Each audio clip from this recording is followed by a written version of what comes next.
This is another one of the sessions from Summerhill School.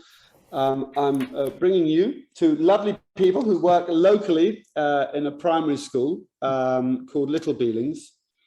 Now, for me, I'll just sort of say quickly, and I think this resonates very strongly to what Kate Robinson was talking about yesterday, as the work that you two both do at the school. It's a state primary school, yeah, if I'm right, isn't it? State primary. Yeah, it's a state primary, and you've been running it for how long? 25 years. 25 years, and yeah. Kelly, I've been teaching there for 17, but co-head the last year, so yeah, we're doing it together. Yeah. Well, I think from my perspective, it's to me exactly what should be happening within the state system. What I love is that you've been pushing the boundaries. We're going to ask questions of how you've been doing that, and you're going to show a lovely video of the school and the amazing work you do. But maybe you could just give me a little bit of an introduction about it and about the school, and both of you just tell us a little bit about it, and then we'll move on to the video. Okay, I went there about 25 years ago, and it was very ordinary sort of set up in a way, rows facing the front. There were 4 classes, they taught subjects, and there were about 60 children in the school. And inspired by AS Neill, inspired by Malaguzzi, you know, Reggio Emilia, and the Bagsværd New Lille Skole in Copenhagen, which we're still linked with, that he writes about, that John Holt writes about. We decided that we would start the school meeting after a couple of years, as you do here, and that began to transform our school, because we had to see ourselves in a different light. So instead of seeing ourselves as teacher, children receiving information, my previous schools, I've really been very enthusiastic about that as well, that we actually work alongside the child, work with the children, and that we discover things together. But it was a journey for a few years before everyone came on board. Pam Fletcher was there. She was very supportive to begin with. So you can't just arrive somewhere with an idea, can you? You need supporters straight away, and we had that. And then after a while, with the democratic, our version of that, meeting running, but freeing the children up more to think for themselves and to raise questions and follow their own lines of inquiry. It meant that you had to actually do what they wanted. Yeah. So you had to change. Oh no, wait a minute. The children were beginning to run the meeting, and so teachers were beginning to shift their approach to teaching. And we discovered Dorothy Heathcote and her Mantle of the Expert drama approaches, which at the time had sort of fallen, you know, away from the public view quite a lot, actually. And a guy called Luke Abbott worked with us, who had worked with her, and introduced us some of the drama techniques and the approaches of Mantle of the Expert. So what we did is we took that and made that the whole main approach for learning in our school. So what we wanted to do was we had to teach the national curriculum, but it's dead on the page until someone brings it to life. So instead of, you know, everyone quotes this by Plutarch really, but everyone says it's a W.B. Yeats quote, you know, education isn't the filling of a pail, but the lighting of a fire. We obviously believe that, don't we, in this community here that we're part of today, you know, and so and now we've developed it further so that we say, really, we've taken Richard Feynman's ideas and approach, and he said, the great theoretical physicist from the 60s, Nobel Peace Prize winner, I do not understand what I don't create. So we can hear it, we can memorize it, you know, we can think we know something, but we don't really know it, do we, until we make it for ourselves. And then, you know, we learn best when we want it ourselves. So that is our approach. And do you want to say a little bit about running the fictional organisation? Yeah, and I think running the fictional organisations, the Mantle of the Expert work we do, is that it's a way to bring the pupil voice into the lessons, whereas, you know, you could have the meeting and that often it's about what's happening at playtime or things like that, and it's like a separate system of delivering lessons. You were introducing it as I came. Yeah, exactly. It's like how to get that in the learning. You know, when they have to go to lessons and we have to teach the national curriculum. So the fact that they can run these organisations, like my class at the moment are the 5 to 7 year olds, and they're running an organisation called Sea Life Savers. They're busy making boats, and we've got a whale that's washed up in a neighbouring village, and so they're they're in charge of saving this whale and building the boats and all the kind of the excitement that comes with that.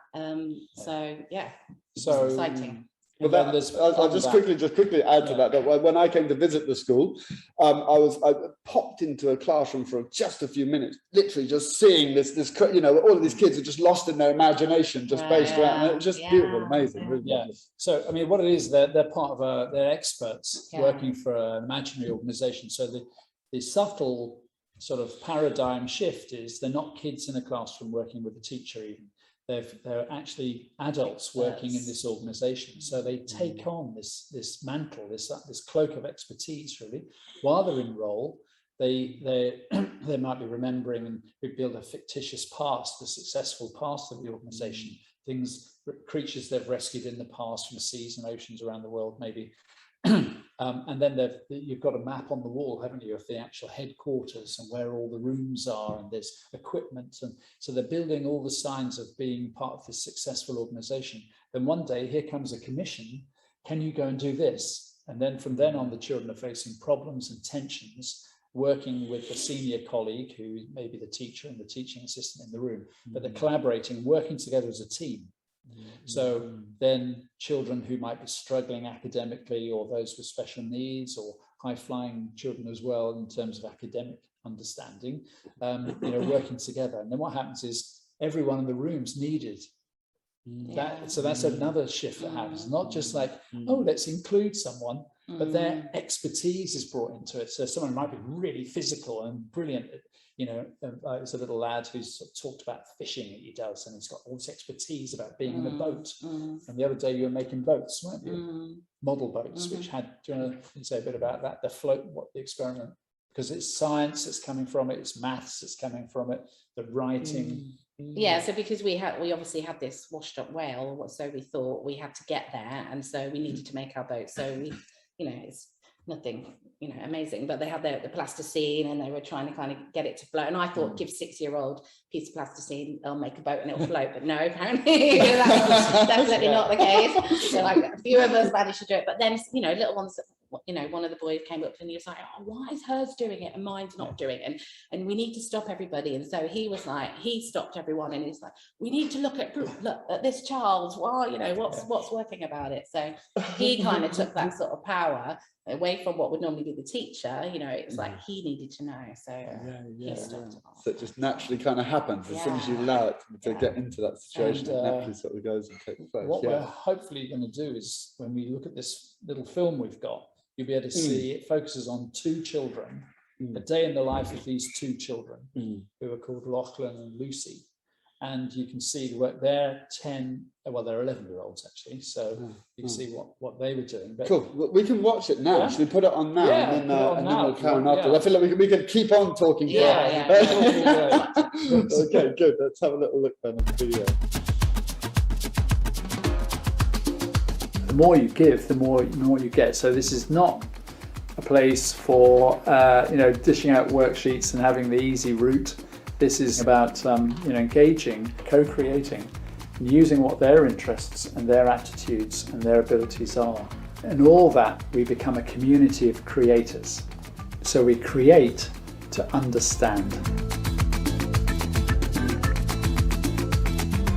The children feel equal to us. They have that same voice. They can question things, disagree with things, but that we're all doing it together. That's what makes it special. As soon as we get to school, if you're a little bit early, you can either just get reading or you can work outside on your dens. It's just cool that you kind of had the freedom to do that.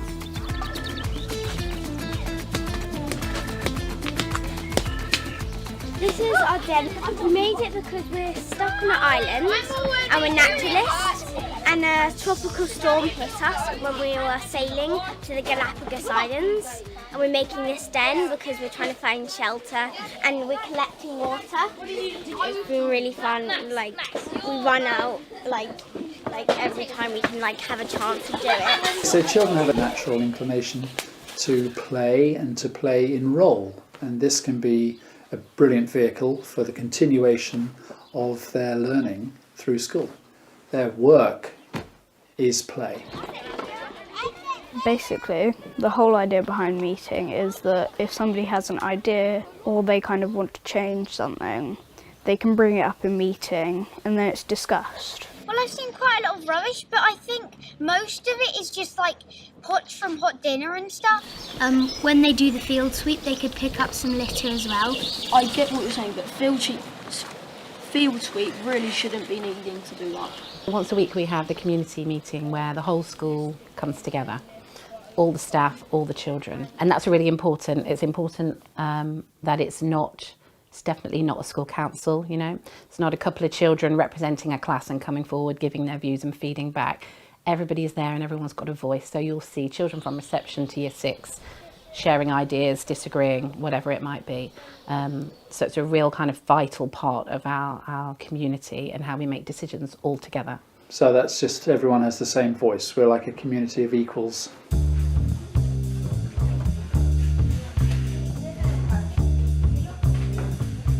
So you guys said we were going to go into the caves first, but then you said that you wanted to check if there was actually a body inside the hazmat. We stumbled across this like hazmat suit and we're really curious. We think there's a body inside and we've all decided as a group to open it up. So right now we're just looking inside, but we don't want any chemicals to get near us.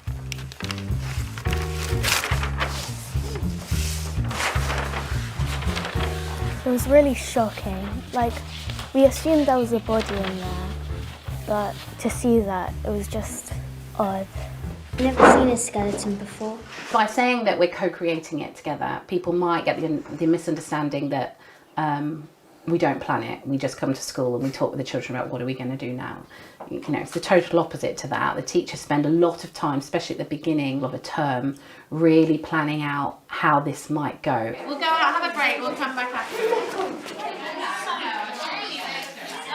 We've kind of got our plan for the day, so this will, you know, it's nothing fancy, but it's our kind of thinking, and I mean, this is for later, but it's the options where we're predicting where they might go. So we won't have one fixed plan. Yeah. It's kind of seeing what might it be. It still links with our nuclear testing. So what their kind of awareness of there being this big bomb does link with the video clips that we were going to show later. So it's whether to bring in the video clips now or leave it till later and just carry on with what we were going to do. It's going to be more powerful if the clips come later in the telling of the story. Obviously, we have to follow the national curriculum, and there are certain skills and concepts that we want them to learn. So we almost we pinpoint certain points of learning that we really want to happen. It may be that we wanted them to learn about the testing in the South Pacific, and we had a plan for it to get there one way, but actually by the children giving us this dead body, we were able to weave in their ideas, and obviously it's more engaging for the children because it's their route, it's not our route. The children are impelled to learn, you know, they want to do it. It's exciting, it's interesting, it's like a mystery. So we're discovering clues. The teachers are dropping in clues, or perhaps the children are asking the questions. So it's lots of questioning. It's a bit like a detective's story in a way. It's the method used by artists, isn't it, when we're trying to overcome a problem in sculpture or in design. But it's also scientific theory. So we go with the theory until it's disproven. And so the children enjoy being in the mystery, you know, like Sherlock Holmes would enjoy being in a mystery. And then things become clearer and clearer as the days and the weeks go by.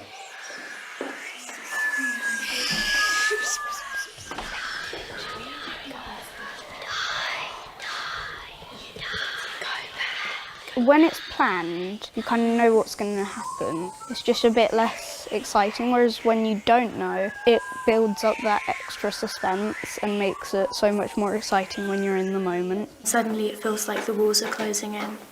I can hear some rumbling in the background. It's pitch black, I can't see anything. My hands get sweaty as I let go of the rope. I feel claustrophobic. I want to go back. When unexpected things happen, it's so breathtaking. It felt kind of like real, because, you know, you're so immersed in the experience. Wow. it's the skills, the values, the attitudes, the concepts which are the important thing. It's not the actual facts, if you like. That will come anyway. You could, but so it's this rich context that from that. So it's like an inside-out sort of curriculum. Teachers can identify all kinds of learning coming from that. They will be planning to cover certain aspects, but along the way, many, many other aspects will be covered. So if the work is multi-layered enough, three-dimensional enough, deep enough, then more learning will happen. So we're bringing the curriculum to life, and everyone wants understanding and knowledge to be committed to long-term memory. And there's a very famous old Chinese proverb, I hear and I forget, I see and I remember, I do and I understand. And we say, I create and I understand. Because we live it, it stays with us.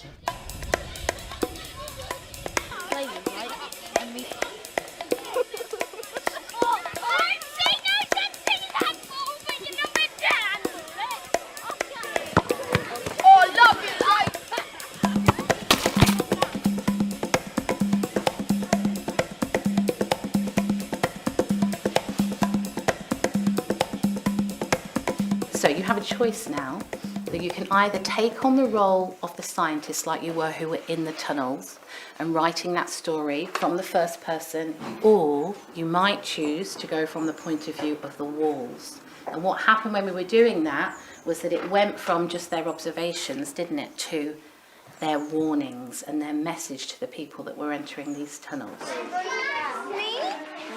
Thank you. So yeah, we're writing about the walls. And I've right, they shouldn't come here. Previous people haven't been that lucky.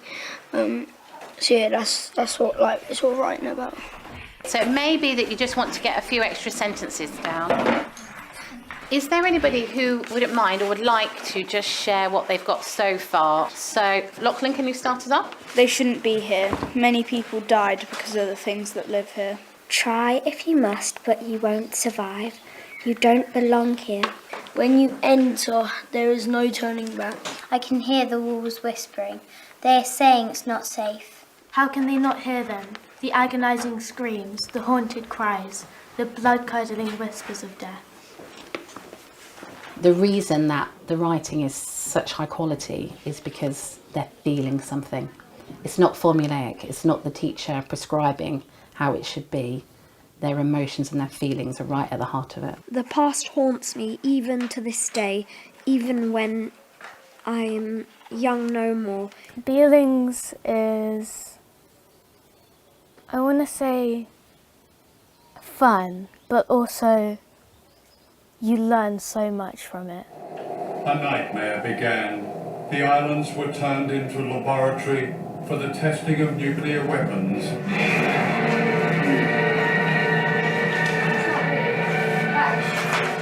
It's interesting that they linked it in the film, isn't it? That the film linked the equivalent of a Hiroshima bomb. Yeah. So I think it's definitely worth kind of pursuing.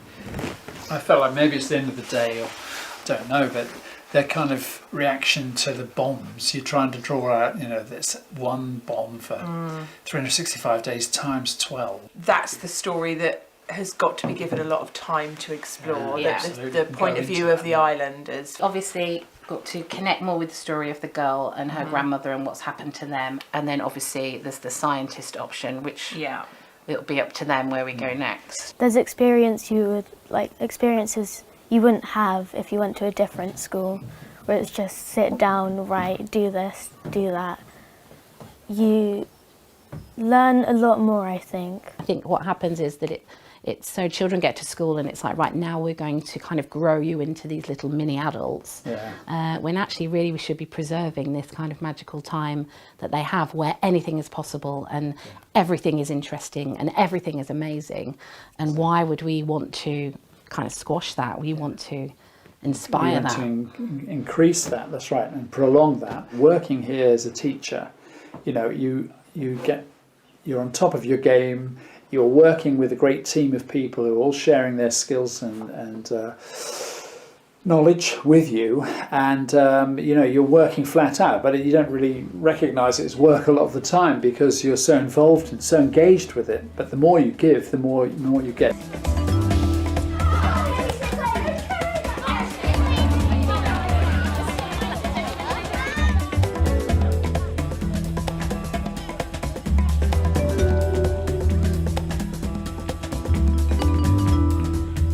School Productions.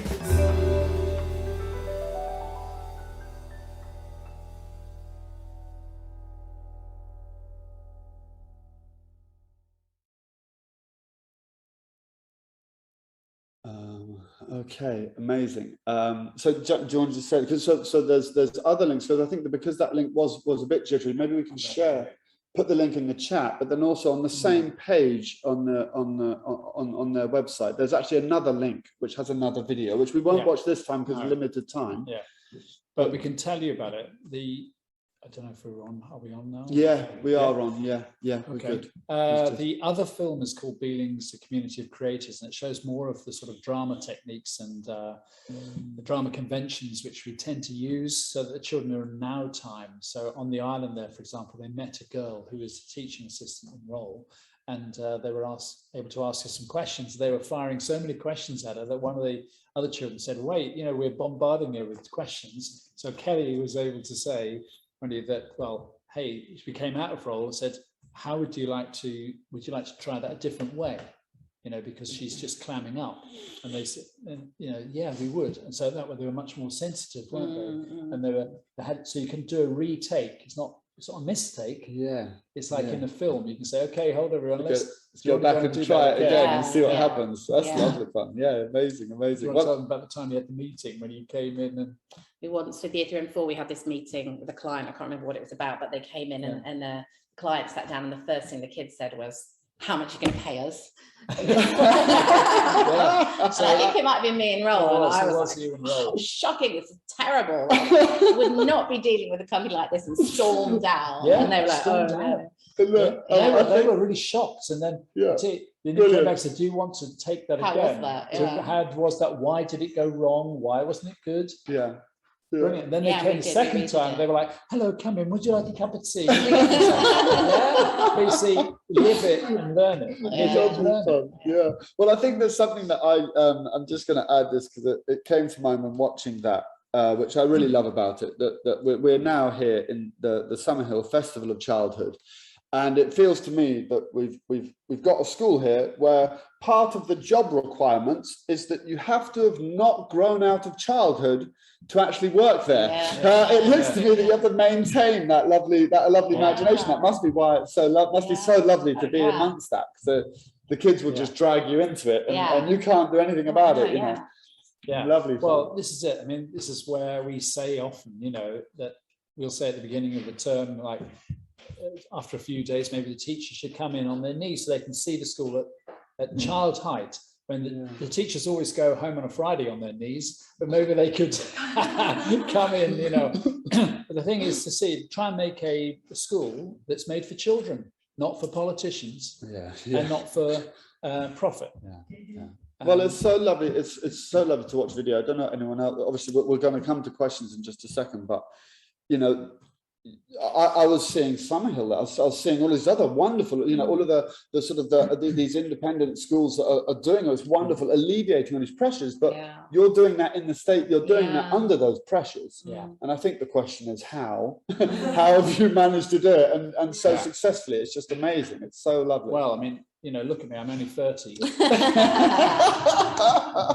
We do it because Kelly's been working there for 17 years. I've been there for 25 years, and we've had to be courageous. That is a fact, And it's definitely got harder, hasn't it? It's got worse. It's got harder as schools everywhere. It's finding that we just carry on. I think the benefit is that you are really experienced. Like me coming in as a new head, I could feel the pressures of what I felt I was supposed to be. We should all be doing to please whoever it might be. But Duncan's able to be like, actually, no, that's not important. We don't need to do that. So I think that's good. Because I think new teachers, new head teachers coming into the state system, it's kind of ruled by fear, and Ofsted are going to come and they won't like it, and then what does that mean? And I mean, I have to tell you, I went to Boston in Massachusetts in 1990, and I'd come here to Summerhill actually when your grandmother was running the place, and and I went to Boston. I was getting married at the time, and I came back with this, my whole rucksack was full of AS Neill books that I found, because there's no internet at the time, but I had the original book, but I came back with Dominy's log and everything else, you know. And so I had certain heroes, you know, in education, and they were all people, you know, Malaguzzi, Holt, you know, Civil Marshal in this country, Sylvia Ashton Warner, fantastic, working with Maoris, you know, and Frank Smith, the great Frank Smith, and his work on reading, which we still use today. And so what's happened is the baby's been thrown out with the bathwater, hasn't it? And everything's about data, and everything's about systems, you know, so let's have, and so, you know, but we are not part of that. You know, we'll probably be the last locally maintained primary school in the country, I expect, if we, you know, so, but the interesting thing is that some people are now asking questions, you know, like Ofsted are obsessed with committing things to long-term memory. How do you do that? And so things go a bit in cycles, you know, and I think what might happen is that people will think again about how people learn best, you know, and they learn by experiential learning is the best way. You know, I remember coming here one year and kids with Will, weren't they, making swords? Wow, you know, I mean, fusing metals together, I mean, incredible. Absolutely, absolutely. You know, which is, how else could you really learn it? I mean, it's like any mother, isn't it, that you can say, well, you can read about being a baby, giving birth, but no man can really ever know it. You've never seen more passion than a young child coming into the woodwork, out of their imagination where there's dragons and demons and monsters, and they need a sword really quickly because they've got to deal with the issues outside the door, you know. That kid's going to make that sword with the most passion and get it done. Exactly. So it's about seeing it from the point of view of a child, isn't it? Like Buckminster Fuller said, everyone's born a genius, but the process of living de-geniuses them, and we would say the process of modern schooling hastens that along, you know. But what do we want? Do we want to change society? And we say that to all the parents. And that sometimes they say, well, you want to change society? We say, well, is it perfect? No. So of course we, you know, and we want the children to have the freedom, don't we, to think and to continue to, there's a massive amount of collaboration as there is here, but when they're facing all the tensions and the problems, they're the team working together. And in role, you can put them in and you can use certain, we might use any one of sort of 32, 34 different dramatic conventions to put them in a particular situation where they can feel certain things. And so you could be 500 years ago, you could be halfway around the world somewhere, you know, facing problems, having to think, standing in the shoes of other people, empathetic learning, feeling, you know, that sort of. And I read an article, we read George Monbiot the other day, you know, saying, can you have economic growth and save the planet? You know, these are questions that you know, we have kids who come back from university, or then they've moved on in their 20s, even early 30s now, and they often say there was, you know, what they actually experienced with us was really helpful at university or in real life.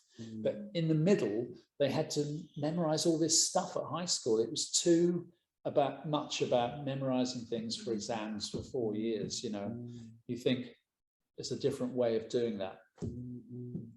Well, I really again, coming back, we're going to come to questions. I'm also very sorry that my session that I'm supposed to be hosting is starting around now, but don't worry, we're going to come back. But this is just lovely. Well, we want to carry on with this for a little bit longer.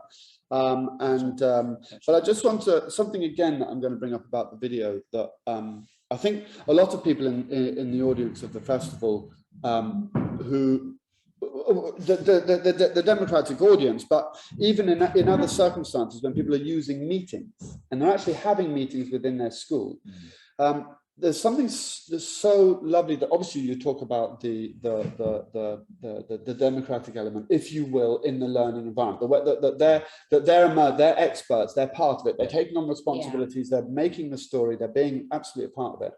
But what I really love straight away when seeing that, and obviously we see this very strongly at Summerhill as well, is that as soon as you add a meeting that's not a part of the learning, then you suddenly put on the table all of these other things that are to do with community. So thinking about okay, so how are we going to, our playtime, our, you know, the football field, how are we going to access them? How are we going to do this? And then also you get this wonderful sense of sincerity that the children are being honest. And that's also something that obviously that in the classroom and through that other work that is there, but at the same time that's imaginative. But when you're in a meeting, you really are sitting there in your clothes, making the decisions, and you're being honest. And so I'd just be interested in that element, because to me, I think there's something really powerful that even a little bit can do a huge amount. But just your feedback on that sort of it. Maybe because obviously as a state school as well, with inspections and all sorts of bits, is there any sort of interlinking maybe with how the meeting processes work? Definitely, because the meetings that happen in the fictional organisation, if you like, the fictional meetings, when they come together, what they learn in those, they bring to the actual school meeting, the whole school meeting, echoes back and forth. And our little ones, so like 5-year-olds with me, we, you know, when we had this whale that we've got to go and rescue, so we had to have a company meeting. There was a 5-year-old chairman and there was a 5-year-old secretary, you know, doing their best to note down what we were saying, and we could just sit back and they led it, because they've seen the others do it, and as you know, as they kind of come through, they have those role models, and it's right there, and they have that power. And like here, you know, when people are unafraid to speak, you know, the schools talk a lot about pupil voice, and then a lot of the systems sort of say, but only when we say so. So you can't have it both ways, can you, really? Well, but to a certain extent, it's very difficult to have a democratic meeting without having really good quality equality. You have to be very sincere with that. You have to be able to do that, and you have to be able to look at a 5-year-old in the eyes and go, no, we're equal here. You know, what you say is and that's got to be sincere. You can't tell them that. You've got to feel it. And in that process, when you've got a meeting in that situation, it's very powerful in that. Yeah, and we've seen that evolve over the years. You know, when we first started it 20 years ago, some of the older children that we sort of inherited, if you like, as I went to the school, might almost laugh at the little ones when they had something to say. You know, if they thought it was funny. I mean, we were discussing keeping chickens at one point, and a 5-year-old sort of asked if we could keep a hippopotamus. And do you know what I mean? But by that point, we've been doing it for years, and so there were some smiles, but they discussed it. Whereas originally, I can think of a couple of people who just would have mocked that person for that, you know, to show how clever they were. But by now, they're much more sensitive. Thinking, I remember being that age. And recently, there were some Year 3 boys, weren't there, who really wanted a BMX track. They wanted to had an old chicken kind of area, and they wanted to bring their bikes and turn that. So we were like, bring it to meeting. So they brought it to meeting, and you would expect, like, there was kind of that idea that all the kids were like, yes, we're doing this. This is great. But they didn't, did they? There was just this kind of really honest discussion between them all. Some thought it would be dangerous, people would hurt themselves. What about the people that live far away and they can't bring their bikes here? What about the bird that's living on top of the chicken area? Would it be good for them? So they couldn't agree. So it hasn't happened. And we've moved from a kind of boat system to discuss it, like in the Danish school, until we reach consensus. So, or at least to come up with your reasons if you disagree.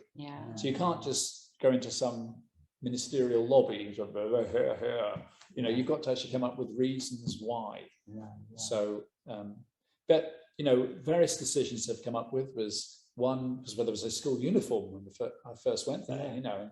When we came up from Copenhagen the first time, the Ruparken school, it was, you know, what's it like? And we described it. They said, well, you know, we propose we call you by your first names. And then later that a little girl wrote this letter which concluded really with, you know, we think we should get rid of uniforms because human beings have got into a lot of trouble by the wearing of uniforms. So that was discussed and voted. Done job. Exactly.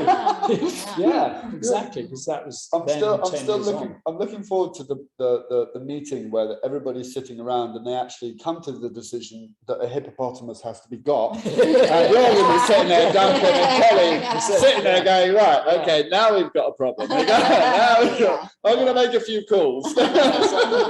Or we don't need a head teacher. Okay, amazing. Let's open up for some questions.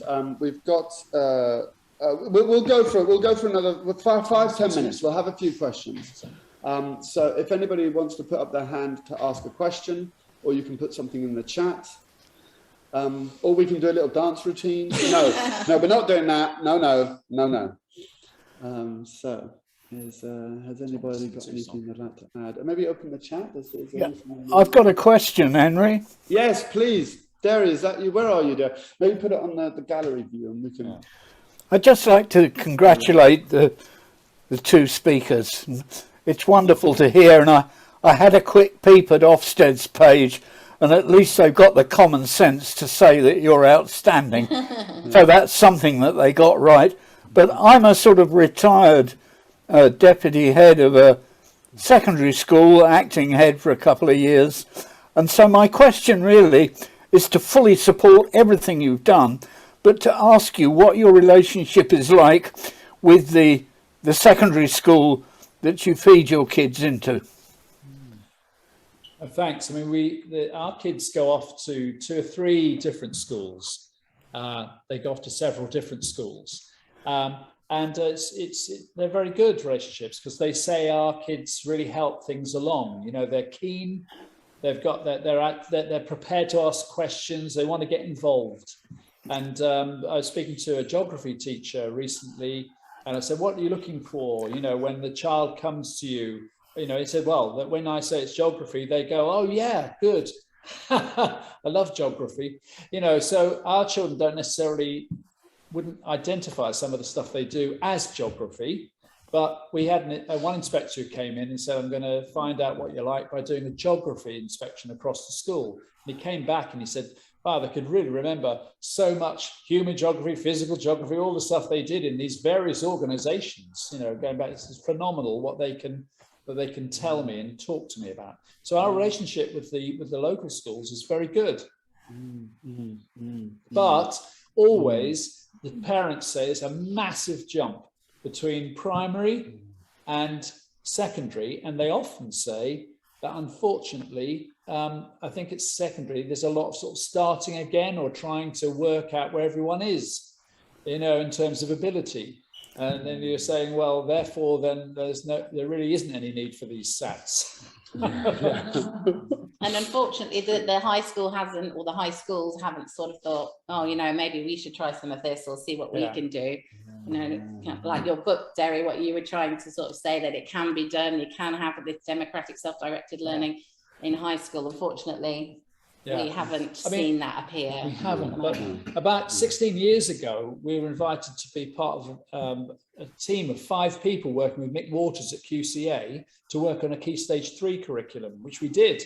And we came up with this. I went down to Whitehall every half term, you know, for 2 or 3 years. And in the end, we're just getting close to this exciting Key Stage 3 curriculum. It looked like a Finnish school, like a school in Finland might have, project-based. It was all contextual, highly contextual. And then there was an election, and they were, of course, shut down, and that was the end of it. But there is, I think, there's an enthusiasm amongst teachers at secondary level, in our area at least, for making the context more powerful and maybe having like a project approach, you know, when they first go to high school. So you can see the relevance of a lot. You need to see what it's for, don't you? Absolutely. Thanks for your support. Well, no, it's a pleasure.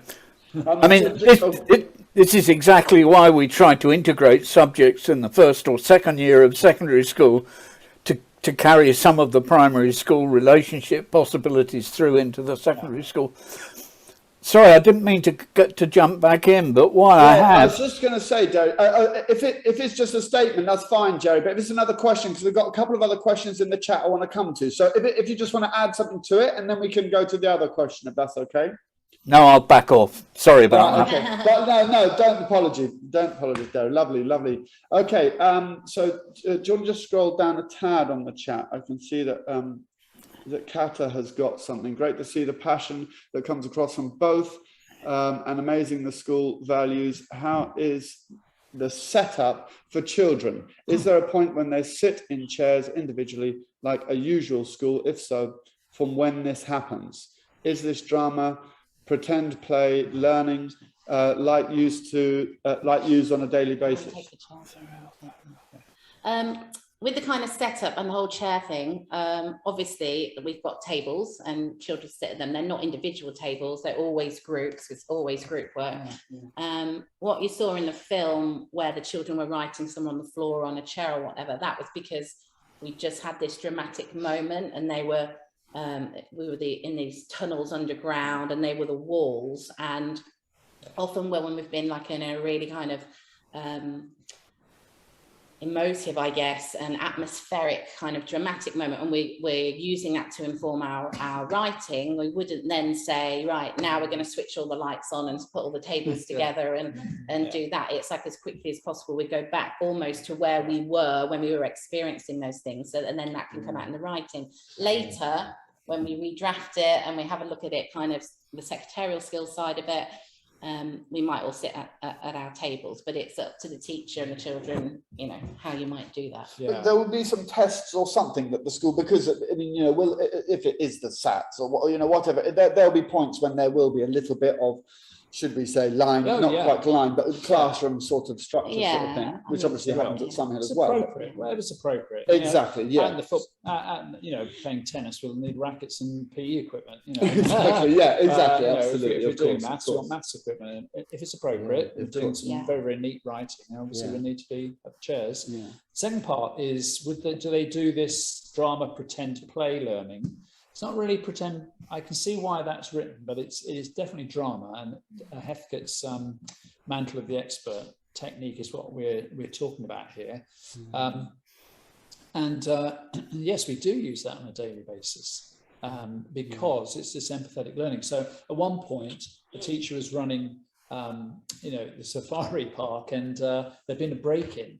So the half the class were put in role as people coming to question the safari park company employees about, you know, I think it was actually fences broken and the animals that were escaping. What was it, negligence on their part or not? So the half of the class met the other half of the class, who are kind of the investigators coming in, like the police, you know, with clipboards. And so, you know, they really felt, they looked like they were, you know, having to face stiff questioning about, was it their responsibility that the animals escaped, what happened, what went wrong. But then after lunch, they could change over. So the half who were being questioned now became the questioners, and the other half could feel what it's like to be questioned. And so this is vital for our times, isn't it? And we're just talking about a big police case in Britain at the moment, you know, and the ability to stand in someone else's shoes, see it from their point of view. Now we know this is used in business, and some of these approaches we're using have become very popular there, you know, but because they understand the ability to stand in someone else's shoes is good for business, you know, but it's also brilliant for learning and vital for our the experiential learning element of is a very powerful, you know, we know that's a very powerful so the answer is to that question is it is used on a daily basis, and it's highly planned. I mean, you saw some of the planning going on. So the teachers might say, well, what drama technique could be used there to bring to make them feel, to allow them to feel in a particular way, to put them in a certain tension, give them, you know, certain problems which they can overcome together. Sometimes it can be out there right now, can't it? But I mean, at the moment, one class has discovered that the garden designers have been asked to design a garden in central London. They've dug down near the Pudding Lane area. They've discovered this door, and so everyone wants to see what's behind the door. And the other day, they found what was behind the door. There was a chest. They opened the chest, and there were fragments of letters from 1665. Now, because we're duty bound to teach, you know, a particular period of history in Britain, you know, we're looking at the plague and the Great Fire, and there's echoes with the pandemic and the plague of that time, and you know. But the children sometimes then are back in 1665. Other times they're back here discussing what went on back then. So they can experience it, and they can come out of role, and then we can say, well, and also we can say things like, how do you feel about your group? You know, the way your group works here. You know, you've had those sort of discussions. So there's a lot of metacognition going on because we're discussing what happened when we were in role, which might only be in role for 10 minutes. 20 minutes. And then, you know, so it's operating on lots of different levels, really. Yeah. Amazing. Okay, so we have now then, we'll do one more question. We have gone over by 20 minutes, but we're going to squeeze one more because there's one here. Is that when children attending your school get used to the freedom of choosing, which is great. But I wonder how that supports their further education. Would not they be shocked by how it works in the high school? I guess that relates a little bit to the conversation was having with Derry anyway about that's the next step. But is there anything down that line that you want to? I think they just kind of accept it. They're really flexible because they've been in all sorts of roles anyway and seeing all sorts of worlds, fictional worlds. But they just kind of accept that that's what high school looks like, and so they go on, and some of them really enjoy it, and some we saw some recently who were like, it's a bit boring. But we once had parents who didn't quite agree with the way we did things, who left and wrote us a letter, which we should have framed, but we didn't. But they wrote in it that we should make the lessons more boring in order to prepare them for later in life. It's great. I think that I'm really glad, but definitely don't do that. No. Definitely don't do that. Really don't do that. Another funny story was some of the teachers will say, we love your kids, because when we say there's some homework, they go, wow, that's great, because they've never had any. Oh, brilliant, a new experience. Excellent. Okay, we can all learn something from this. Yeah, definitely take this one. Okay, now then, I'm going to have to end the session there. We have gone over, I can see there's some hands up. But just a huge thank you both for coming. Love you always. And the school, and thank the audience. And can we just say one last thing? That obviously, you know, we've got the website and we're on Instagram as well. We're always really happy to talk with people and have you visit when you want to. Yeah, you know, and it's lovely to see like a world of people that all agree with how things could be. Absolutely, you know? Absolutely. And thank you so much for organising this whole event. You know, it's fantastic. Yeah, thanks to everyone who's watching. Cool, amazing. Okay, thank you all very much. So I'll